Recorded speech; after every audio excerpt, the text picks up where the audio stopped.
우리는 기후위기를 방치할 수 없는 것이다. 지금은 기후위기 비상 시기다.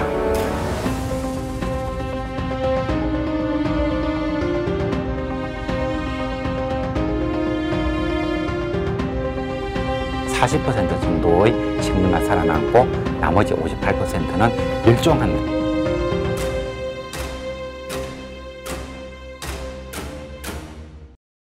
예, 이번 시간에는 그 북극해 해빙이 그동안 우리가 예상했던 것보다 훨씬 빨리 사라진다고 하는 이런 그 소재를 가지고 이야기를 해보려고 합니다. IPCC를 포함해서 전 세계 유명 기후 연구 기관에서는 우리가 온실가스 배출을 갖다가 어떻게 줄이든 관계없이 2040년에서 2060년 사이, 즉 금세기 중반이 되면 북극해를 덮고 있는 해빙이 여름철에는 완전히 다 녹는다 하는 이야기를 했고, 그래서 그 내용이 상당히 충격적이다 이런 반응을 보이고 있었습니다. 근데 이 최근 연구에 의하면 그것보다도 오히려 10년 이상 더 빨리 북극해의 해빙이 사라지게 될 것이다 라고 하는 그 연구 결과가 네이처지에 게재가 되는 이런 사건이 발생을 했습니다. 그래서 북극해 해빙이 앞으로 얼마나 더 빨리 사라지게 된다는 이야기인지, 그리고 그 결과로 어떤 영향이 올까 하는 문제를 정리해 보았습니다. 예, 지금까지 그 국제기구에서는 북극해 해빙이 얼마나 빠르게 사라질 것인가, 이렇게 그 문제에 대해서 한번 살펴보겠고요. 그리고 가장 최근에 나온 금년 5월 이때 나온 전망으로는 지금까지 우리가 전망했던 것보다는 얼마나 더 빨라진다는 이야기인가 하는 이야기, 그리고 세 번째로는 그래서 북극해 해빙이 지금까지보다도 더 빠르게 사라진다면 그것의 미치는 악영향이겠죠. 그런 것으로는 어떤 것이 있을까 하는 순서로 말씀드리도록 하겠습니다. 예, 먼저 북극해가 어딘가 하는 이야기입니다. 북극하면은 북이 90도가 되겠지요. 예, 그림으로 볼 것 같으면 한가운데가 되겠습니다. 여기 이제 북극이고요. 여기서부터 가장자리로 갈수록 적도 지방이 되겠습니다. 그래서 북극권 하는 것은 북이 66.3도보다도 더 고緯도인 지역을 북극권이라고 이야기를 하고, 북극해는 이 북극권 안에 들어있는 바다를 북극해라고 이야기를 합니다.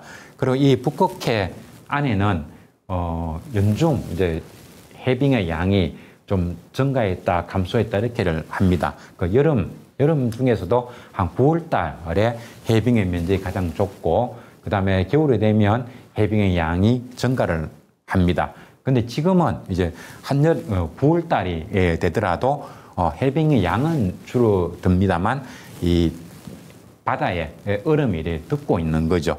그래서 이게 북극해를 지나가기 위해서는 저렇게 해빙선이 바다에 있는 해빙을 깨면서 다녀야 됩니다. 근데 금세기 중반쯤이 되면은 이제 적어도 여름철 동안, 짧게는 9월 한 달, 혹은 길게 보면은 여름 한 3개월, 2, 3개월 동안 이 북극해에 저런 해빙이 바닥에 떠 있는 얼음이 다 녹는 그런 시대로 변해갈 것이다 하는 이야기가 나오고 있습니다. 예, 북극권 온난화에 대한 이야기가 되겠습니다. 이 그림 보면은 그 많이 보는 거죠. 그 바다에 떠 있는 해빙 위에 갇혀 있는 북극곰 이야기입니다.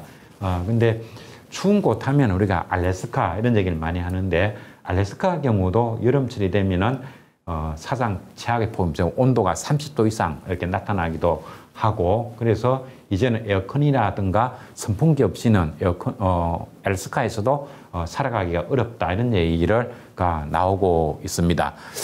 그래서 이게 북극권 온난화 이야기는 북극 정폭이라는 이런 용어를 쓰는데, 이 북극 증폭은 뭐 다른 말은 아니고요. 대기 중 이산화탄소 농도가 증가하면서 지구의 온도가 점점 상승을 하는데 그 지구 온도 상승의 빠르기가 저희도보다 고緯도로 갈수록 온도 상승 속도가 더 빠른 현상, 이것을 이 정폭이라고 표현을 씁니다. 북극 정폭하는 것은 뭐 학술적 용어인데 한마디로 말해서 북극권에서 지구 온도 상승이 다른 위도대보다 더 빠르다, 훨씬 빠르다. 그런 것을 북극 정폭이라고 한다. 이렇게 이해를 하시면 되겠습니다. 그래서 지금까지 알려진 거로는 북극권에서의 지구 온도 상승 속도는 다른 중위도라든가 저위도에 비해서 2배 내지 3배나 빠르다. 이렇게 알려져 있었습니다. 근데 최근 2021년 미국에서 열렸던 미국 지구물리학 연합이라는 그 AGU라고 우리는 많이 얘기를 하는데, 이게 뭐 지구 과학 쪽에서는 가장 거대하고 가장 대표적인 학회라고 얘기할 수가 있습니다. 여기에서 어떤 논의가 있었는가 하면, 지금까지 알려졌던 북극 정폭, 즉 지구 북극권의 온도 상승 속도가 지구 평균보다 2배 내지 3배가 빠르다 하는 것이 너무 과소평가되어 있었다는 이야기입니다. 그래서 북극권 온난화, 즉 북극 정폭은 지구 평균의 2 내지 3배가 아니라 이거보다 훨씬 높은 4배 정도가 된다 하는 이런 지적이 나왔습니다. 그러니까 이게 북극 정폭이 우리가 생각했던 것보다도 훨씬 빠르게 진척되고 있으니까 당연히 북극권의 해빙이 사라지는 시기도 지금까지 우리가 알고 있었던 것보다는 훨씬 더 빠른 시기에 이루어질 수밖에 없겠죠. 그래서 이제 북극해 해빙 시기를 이제 그동안 어떻게 전망하고 있었는가 하는 이야기인데, 이 그림이 이제 미래 중반기, 2040년에서 2060년 사이가 되면 1월 달부터 12월까지가 되겠습니다. 그리고 이게 9월 달, 이게 줄라이 하니까 7월이고, 중간이 8월이고, 9월, 10월, 11월 이렇게 되겠죠. 그러니까 계절에 따라 월별로 북극해를 덮는 해빙의 면적이 어떻게 변화하는가, 이런 이야기인데, 당연히 겨울철에 해빙의 면적이 넓고, 그다음에 여름철이 되면은 지금도 해빙이 많이 이제 녹으니까 해빙의 면적이 줄어듭니다. 이 검은 선이 지금 현재의 변화를 나타내고 있습니다. 그리고 남극은 뭐 이렇게 나타나고 있는 거죠. 근데 이게 이제 앞으로 금세기 중반이 되면 여기 보면은 청색부터 해서 붉은색까지 이렇게 있는데, 이거는 우리가 대기 중에 온실가스를 얼마나 많이 배출할 것인가 하는 시나리오가 되겠습니다. 거기에 따라서 우리가 온실가스를 적게 배출하면은 북극에 있는 해빙 면적 감소가 좀 적을 테고, 그다음에 우리가 온실가스를 많이 배출하게 되면은 북극권의 그 해빙 감소량도 많아지겠죠. 그런 차이를 이렇게 나타내는 건데, 이 금세기 중반이 되면 어떤 시나리오든 간에, 즉 우리가 온실가스를 많이 배출하는 시나리오든 혹은 온실가스를 적게 배출하든 하는 시나리오든 간에, 즉 우리가 지구 대기 중으로 온실가스 배출을 어떻게 하든 관계없이 금세기 중반, 즉 2040에서 2060년 사이가 되면 적어도 9월 달을 중심으로 해가지고 북반구 여름철에는 북극 해빙이 다 사라진다, 이런 이제 연구 결과가 나오고 있었습니다. 물론 남극, 여기는 이제 남극의 여름이죠. 남극의 경우에는 해빙이 다 사라지지 않고 남아 있습니다만은, 북극의 경우는 이렇게 될 것이라는 이야기입니다. 그리고 미래 후반기, 즉 2080년 이후가 되면 어떤 시나리오가 되든 간에 7월부터 한 적어도 10월까지는 북극해의 해빙이 다 사라진다. 이건 이제 현재의 상태고, 검은 색깔은 현재를 나타내는 것이고, 청색부터 붉은 색깔, 이거는 붉은 색깔일수록 우리가 대기 중에 온실가스를 많이 배출할 경우에 해당이 되는 것이고, 녹색의 경우가 우리가 온실가스를 가장 적게 국제협약을 통해가지고 우리가 온실가스를 아주 적게 배출하는 시나리오가 되겠습니다. 그래서 이 그림에서 얘기하는 것은 우리가 온실가스 배출을 아무리 줄이더라도 금세기 중반이 되면 9월을 중심으로 해서 한 달 정도는 북극해의 해빙이 사라지게 되는 것이고, 금세기 후반이 되면 적어도 2, 3개월 동안 북극해의 해빙이 완전히 녹는 이런 시기가 올 것이라는 이야기가 되겠습니다. 이 연구 결과에 대해서도 우리는 상당히 충격적으로 받아들여 왔었습니다. 그리고 이 결과가, 근데 최근 이제 연구 결과에 의하면 북극해 해빙이, 지금까지 알려져 있던 2040에서 2060년 그 언젠가야, 즉 한 2040년대나 50년대 이때 북극해 해빙이 적어도 여름철에는 다 녹을 것이다 라고 생각을 했는데, 최근 연구에 의하면 북극해 해빙이 그것이 아니라 적어도 2030년대, 그러니까 뭐 2030년일 수도 있고 39년일 수도 있겠죠. 즉 앞자리가 3자가 있는 동안에 북극해 해빙이 현실로 다가올 것 같다 하는 그 연구 논문이 나왔고, 이게 네이처지에 실린 논문인데요. 이 연구를 한 사람은 우리나라 그 포스텍에 근무하고 있는 그 민성기 교수가 연구 책임자로서 연구를 한 그 결과가 되겠습니다. 위에 있는 것은 9월이 되었을 때 9월에 해빙이 가장 양이 적어지는 거죠. 그때 이제 지구 우리가 온실가스 배출 시나리오에 따라서 어떻게 변합니까 하는 이야기가 되겠고요.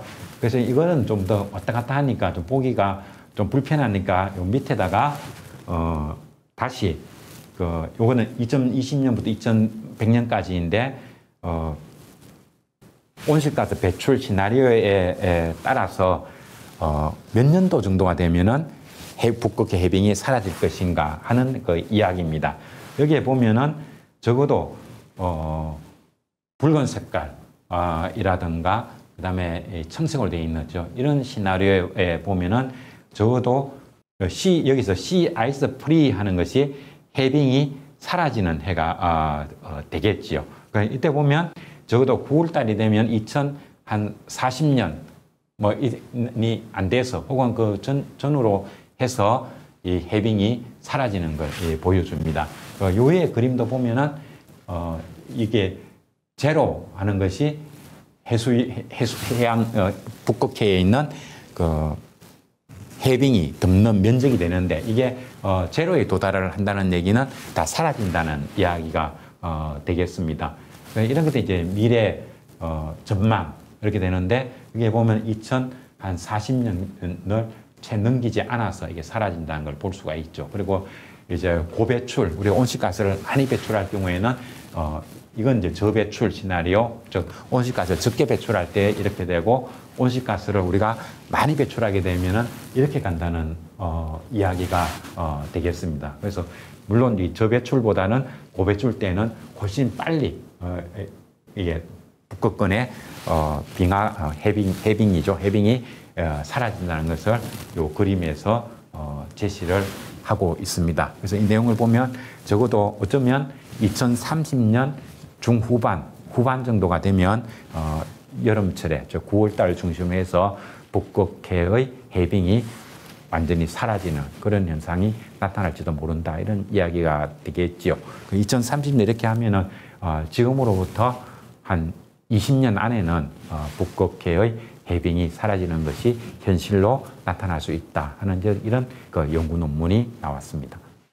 예, 그래서 정리를 해보면 예상보다 훨씬 빠른 그 북극 해빙과 영향인데, 향후 온실가스 배출 저감 성과와 무관하게, 즉 우리가 온실가스를 얼마나 많이 줄이든 관계없이 2030에서 2050년 이 사이의 여름철에 북극해 해빙이 소멸할 것이라는 이런 논문이 나왔다는 거고, 이 연구가 포스텍 연구팀 민성기 교수가 연구 팀장이었던 거죠. 여기서 이런 연구가 이루어졌고, 이게 네이처지에 실렸습니다. 그래서 이것을 과거 IPCC 전망, IPCC 보고서 내용하고 비교를 해보면 10년 이상 빠른 것이다. 그러니까 IPCC가 전망했던 것보다 실제 북극해 해빙이 사라지는 것은 10년 이상 빨라질 것이다. 이런 연구 결과입니다.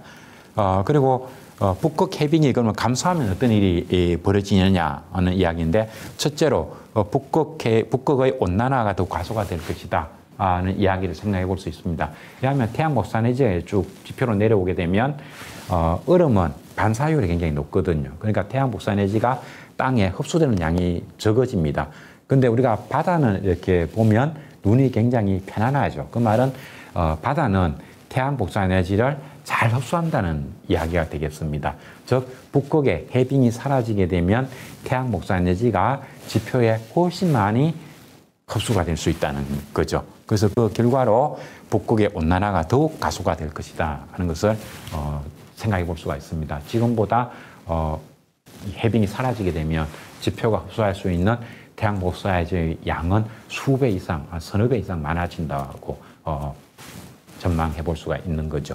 그리고 북극해 탄소 수지가 악화된다. 즉 북극해에서도 해수 온도가 이렇게 올라간다는 이야기니까, 그러면 바닷물 속 해수 온도 올라가면 바다 속에 녹아 있을 수 있는 기체의 양, 즉 탄소의 양이 줄어드니까 여기서부터 바다에 있는 탄소가 대기 중으로 올라오는 양이 많아지게 됩니다. 그리고 해수 온도가 올라가면은 그 차가운 바다로 대기에 있는 이산탄소가 많이 들어갈 수가 있는데 그 기능이 약화되기 때문에 북극해가 탄소를 더 많이 배출하고 적게 포집한다. 그러니까 탄소 수지가 악화된다, 이런 얘기가 되겠습니다. 그리고 북극권 자연 생태계에 충격으로 도달할 것이다. 북극권은 온도가 낮은 것이고 그 낮은 온도를 서식지로 해서 생태계가 유지되고 있는데, 북극권에 고온화가 되면 지금 기존의 자연 생태계는 살아가기에 부적합한 기후로 변해가게 되니까 자연 생태계가 붕괴되는 이런 현상이 오겠죠. 그 다음에 북극권 기온 상승이 가속화되면 북쪽에 공기가 온도가 올라가게 되면 북극권 공기와 남쪽에 있는 그 중저위도의 공기하고 사이에 온도차가 줄어들게 됩니다. 그러면 상층 제트 기류가 약화되는 거죠. 상층 제트 기류가 빨라지기 위해서는 고위도 지역과 저위도 사이에 온도차가 커져야 됩니다. 온도차가 커져야 두 지역 사이 기압차가 커지고, 기압차가 커져야 강한 풍속이 만들어집니다. 그게 바로 제트 기류가 강화된다는 이야기가 됩니다. 반대로 북극권의 온도가 올라가게 되면 북극권의 온도가 올라가더라도 저위도보다는 온도가 낮겠지요. 근데 단지 저위도와 고위도 사이 온도차가 줄어들게 됩니다. 그러면 그것이 바로 두 지역 고위도와 저위도, 중위도 사이에 기압차를 작게 만드는 거죠. 그 결과로 제트 기류가 약해집니다. 그렇게 되면 그것이 바로 중위도 지역에 폭염을 가져오기도 하고, 즉 북극의 찬 공기가 세력이 약하니까 남쪽의 뜨거운 공기가 북극권까지도 확 치고 올라가기가 쉬워지는 거죠. 그래서 지금까지는 선선한 지역으로 알고 있던 지역에서도 엄청난 폭염이 나타날 수가 있습니다. 그래서 최근에 보면은 시베리아 지역에 40도가 넘는 이런 폭염이 나타났죠. 금년에도. 이런 현상들이 바로 북극권의 고온화 현상과 관련이 있습니다. 그리고 가뭄 현상, 혹은 폭염이 나타나면 폭염은 바로 가뭄과 이어집니다. 그런가 하면 한파, 우리가 2023년 1월달 대한 한파 이런 게 나타났을 때 하는 얘기가 북극권의 찬 공기 세력이 약해지면 어떤 위도대에서 남쪽이나 뜨거운 공기가 북극권을 확 치고 올라가게 되면은 북극권에 갇혀져 있던 공기가 다른 경도대에서는 훨씬 더 남쪽으로 내려오게 됩니다. 그래서 지금까지는 따뜻한 지역으로 알려져 있던, 예를 들면 미국 텍사스라든가 이런 곳에까지 북극권의 찬 공기가, 북극권 공기가 바로 직격해서 내려오게 되는 거죠. 그러면 그런 지역은 엄청난 한파에 노출이 되게 됩니다. 앞으로 이게 이제 금세기 말까지, 혹은 이번에 나타나는 그 슈퍼 엘니뇨로 인해 가지고 겨울철에 따뜻했다가 갑자기 추워지고 하는 이런 현상, 즉 기후의 변동성이 지금까지보다 한 3배 이상 강화될 것이다 하는 것을 세계기상기구에서도 이야기를 하고 있습니다. 그다음에 우리가 이제 살펴볼 내용은 그 북극권 온난화로 해빙이 녹으면 지구촌, 이게 기후가 변하면 또 지역별로 이렇게 차이가 나겠죠. 어떤 지역은 과거보다 더 비가 많이 오는 지역도 있고, 더 가물어지는 지역도 있고, 더 추워지는 지역, 더 뜨거워지는 지역, 이런 것들이 있습니다. 그래서 이 북극의 온난화가 되면 지구촌별로, 각 지역별로 나누어 보면 어떤 효과가 나타날까 하는 것을 좀 살펴본 이야기입니다. 이것은 과거에 북극권의 온도가 높아졌던 그런 시기에 지구촌의 기온은 어땠는가, 이걸 한번 살펴보면 앞으로 북극권의 온도가 지금보다 훨씬 더 고온화되었을 때 각 지역별로 어떤 기후적 차이가 발생할 것인가를 우리가 짐작해 볼 수가 있겠습니다.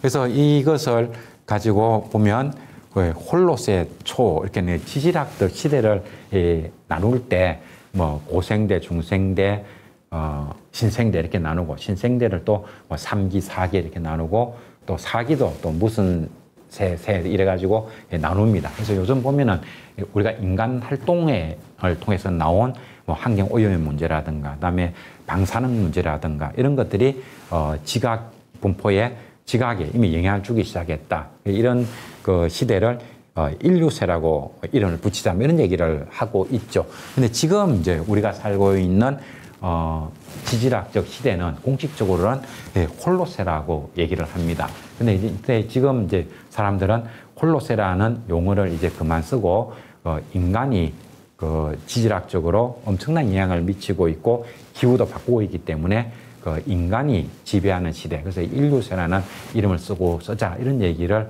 하고 있습니다.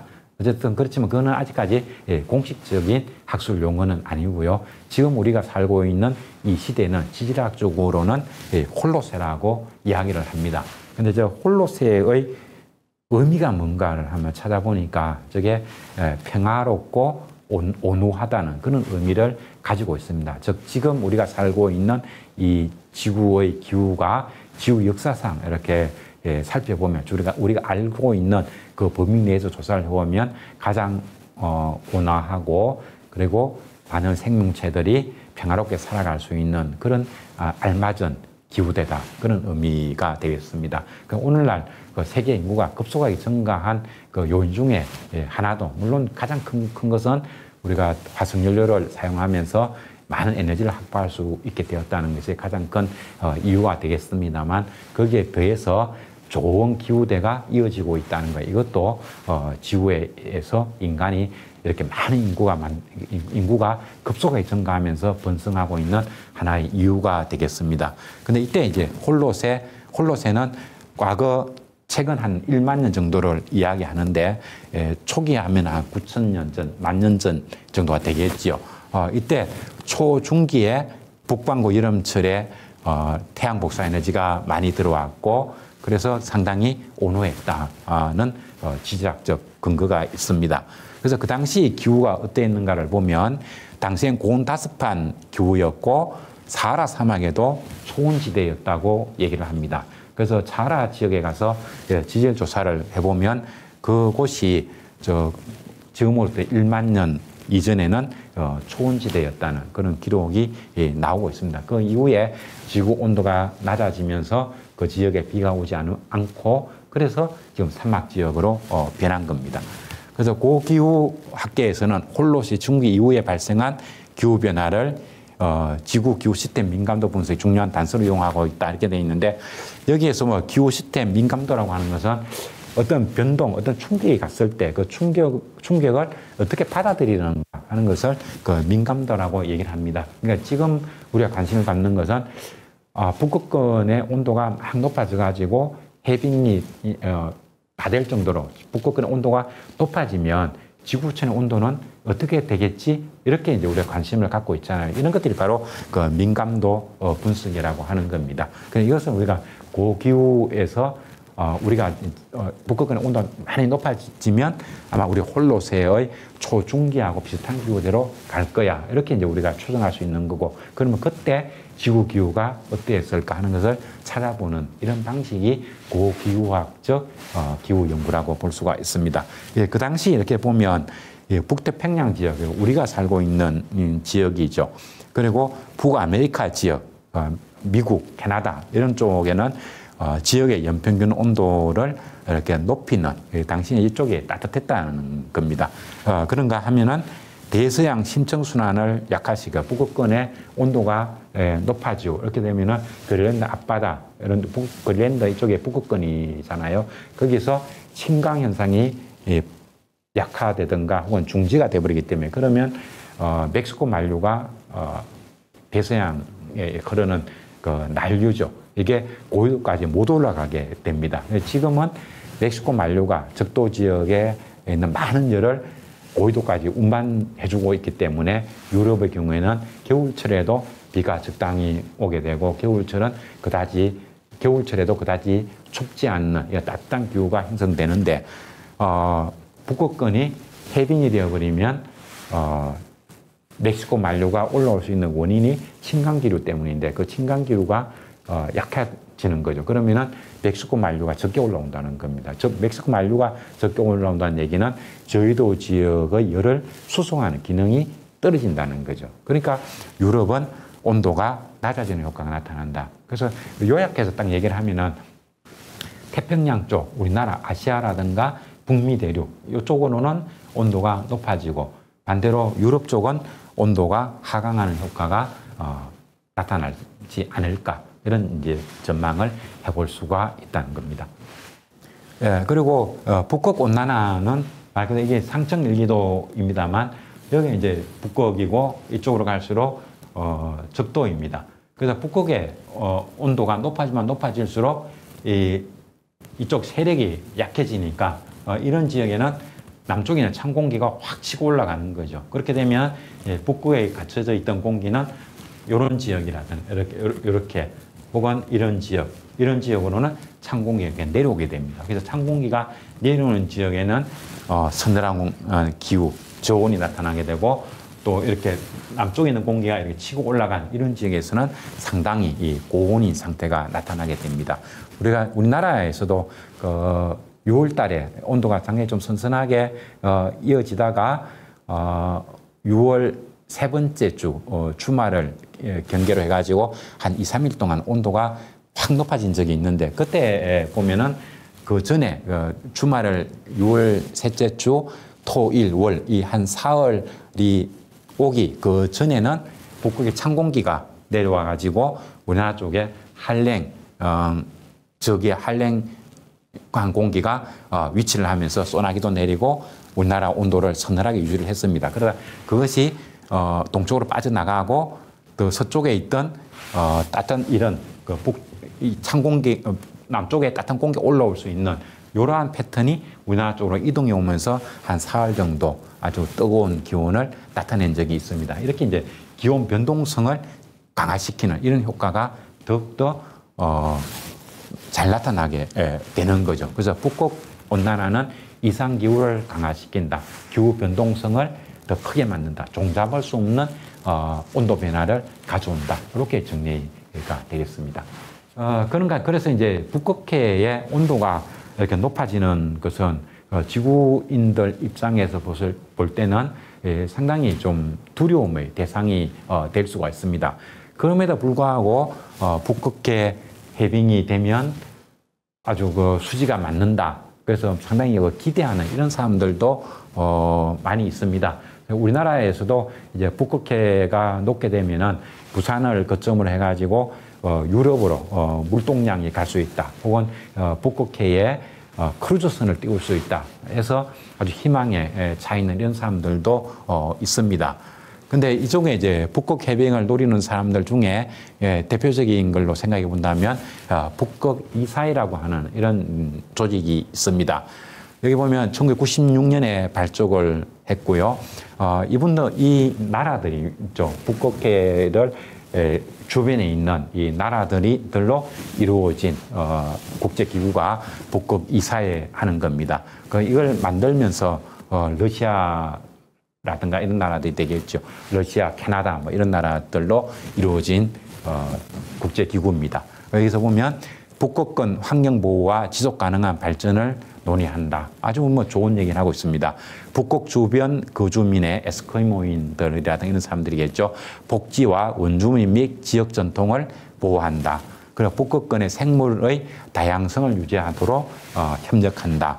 이런 얘기를 쭉 하고 있습니다. 상당히 좋은 이야기입니다. 근데 뒤에 가면은 무슨 얘기를 한가 하면은 북극의 풍부한 자원의 지속 가능한 이용과 북극의 지역 경제 활성화, 그리고 사회 문화의 지속 가능한 발전 도모를 위해서 결성한다. 이렇게 나와 있습니다. 그래서 이 사람들이 앞에 이렇게 자연 환경을 내세우고 있습니다만 속셈은 여기 있다고 볼 수가 있겠죠. 그리고 우리나라에서도 최근에 보면은 이 북극권의 자원 개발을 이 북극 이사회에 소속되는 나라들과 협력해서 뭔가 북극권의 자원 개발을 하겠다, 어떤 혹은 북극권의 항로를 갖다가 확보하겠다든가 이런 그 움직임이 많이 나타나고 있습니다.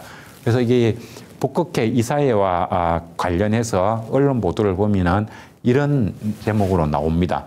북극의 자원 개발을 두고 일명 북극 냉전이 이런 얘기가 나오죠. 이제 북극권을 둘러싸고 있는 북극권에 포함되는 나라들이 한 8개국이 있습니다. 그 나라들하고 거기에 바로 붙어 있는 이런 나라들이 돼 있는데 이 사람들이 북극권에서 석유라든가 이런 자원을 두고 신경전이 많이 벌어지고 있습니다. 그게 이제 냉전이 되겠죠. 그 결국은 이게 이 한 4가지의 설립 목적을 내세우고 있습니다만 이 사람의 속셈은 네 번째 북극의 자원 개발에 목적이 있는 것이고 이것을 두고 냉전이라는 얘기가 있을 정도로 국가 이기주의가 태동이 되고 있습니다. 그리고 북극 이사의 의장국인 러시아는 이렇게 나옵니다만 이때 북극 이사의 의장국은 러시아가 항상 하는 것이 아니고 북극 이사회에 소속되는 나라들이 2년에 한 번씩 돌아가면서 의장국을 맡고 있습니다.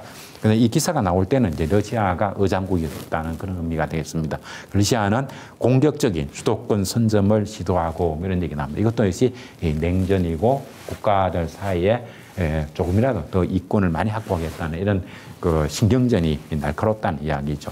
그런가 하면 또 요즘 중국 얘기 나오는데 중국은 북극 이사의 정식 일원이 아님에도 불구하고 중국은 북극권하고 아무 관계가 없죠. 그렇지만 북극 정책 수립에 나서고 있어 미국이 어떻고 저쩌고 이렇게 나옵니다. 미국 같은 경우도 미국은 알래스카가 있으니까 북극 이사회에 지분이 있는 거죠. 근데 미국 입장에서 보면 중국이 북극에까지 치고 들어와서 자원 문제, 쟁탈전에 이런 데 들어오는 것이 상당히 껄끄러운 문제라고 볼 수가 있습니다. 그래서 미국이 이 북극권에 눈독을 들이고 있는 중국에 대해서 상당히 견제하고 있다는 이런 기사들도 찾아볼 수가 있습니다. 그래서 최근에 이렇게 보면 우리 지구촌에 많은 사람들은 북극 강하, 북극권이